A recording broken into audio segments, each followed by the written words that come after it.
Assalamualaikum warahmatullahi wabarakatuh. Apa kabar hari ini anak-anakku semuanya? Sehat semuanya?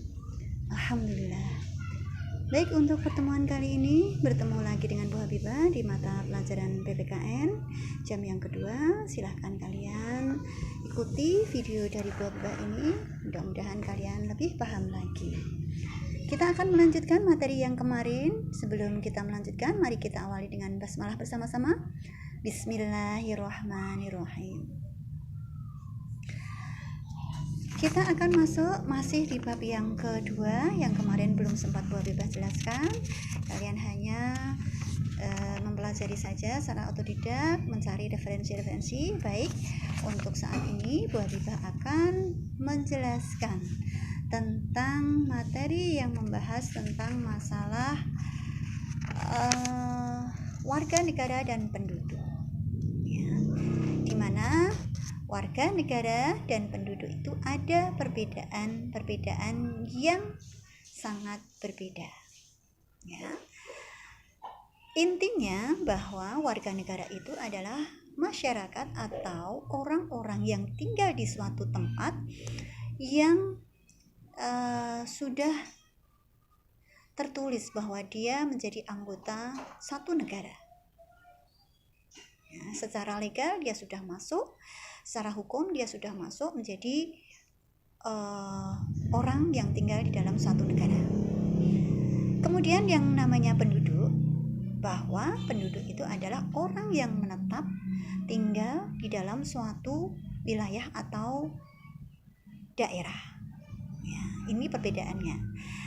Titik tekan pada warga negara adalah legal, masuk ke hukum, ranah hukum. Tapi kalau penduduk itu titik tekannya pada mereka tinggal di suatu tempat yang lama. Baik, selanjutnya kita juga akan mempelajari tentang syarat-syarat menjadi warga negara Indonesia. Tentunya syarat-syarat ini berlaku bagi mereka yang belum mempunyai identitas atau proses masuk kepada warga negara. Di dalam pasal 4 Undang-Undang Nomor 19 Tahun 2008, ya, 2006 maksud saya, menyatakan bahwa syarat menjadi warga negara Indonesia adalah yang pertama, setiap orang yang berdasarkan peraturan perundang-undangan atau berdasarkan perjanjian pemerintahan Republik Indonesia dengan negara lain sebelum undang-undang berlaku sudah menjadi warga negara Indonesia. Jadi mereka sebelumnya sudah menjadi warga negara Indonesia. Kemudian yang kedua, anak yang lahir dari perkawinan yang sah dari ayah ibu yang kewarganegaraannya warga negara Indonesia. Yang ketiga, anak yang lahir dari perkawinan yang sah dari seorang ayah warga negara Indonesia dari seorang ibu yang warga negara asing. Kemudian yang selanjutnya adalah anak yang lahir dari perkawinan yang sah dari seorang ayah warga negara asing dan dari ibu warga negara Indonesia. Kemudian selanjutnya yang kelima, anak yang lahir dari perkawinan yang sah dari seorang ibu warga negara Indonesia tetapi ayahnya tidak mempunyai kewarganegaraan. Yang selanjutnya, anak yang lahir di luar perkawinan yang sah dari seorang warga negara Indonesia. Yang selanjutnya adalah anak yang lahir di wilayah negara Republik Indonesia yang pada waktu lahir dia tidak jelas status kewarganegaraannya. Ya. Kemudian selanjutnya anak yang lahir di wilayah negara Indonesia apabila ayah dan ibunya tidak mempunyai kewarganegaraan dan tidak diketahui keberadaannya. Ini ya, jadi syarat menjadi warga negara Indonesia tentunya dia harus mempunyai syarat-syarat yang seperti itu.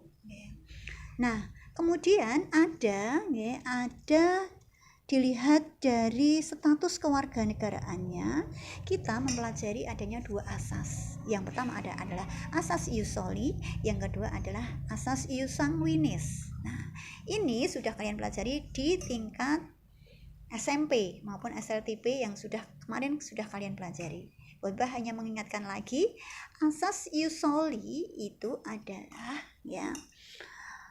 asas status kewarganegaraan seseorang berdasarkan tempat kelahirannya. Status kewarganegaraan seseorang berdasarkan tempat kelahirannya. Kemudian asas ius sanguinis yaitu status kewarganegaraan seseorang berdasarkan pertalian darah dari keturunannya. Jadi, ayah, misalkan ayah warga negara apa, maka dia ikut warganegaraan ayahnya. Ya, ini asas ius sanguinis. Begitu juga sebaliknya. Nah, di situ kita juga akan mempelajari tentang asas-asas kewarganegaraan yang menimbulkan dari asas-asas kewarganegaraan tadi akan menimbulkan adanya dua status. Ya, dua status. Yang pertama adalah apartheid. Yang kedua adalah bipartheid. Apartheid maksudnya ada dari dua asas tadi ada kemungkinan si orang tadi muncul adanya dia tidak punya kewarganegaraan. Apartheid. Kemudian bipartheid ada kemungkinan dia mempunyai dua kewarganegaraan. Dari dua asas tadi, asas ius soli dan asas ius soli dan asas ius sanguinis muncul adanya dua kewarganegaraan, yaitu muncul apartheid dan bisa juga muncul bipartheid. Itu nge. Jadi itu nge. Silakan dipahami lebih lanjut. Dia akan ada dua kemungkinan, ada kemungkinan dia tidak punya kewarganegaraan, ada kemungkinan dia tidak punya kewarganegaraan. Nih ya. Nah, tentang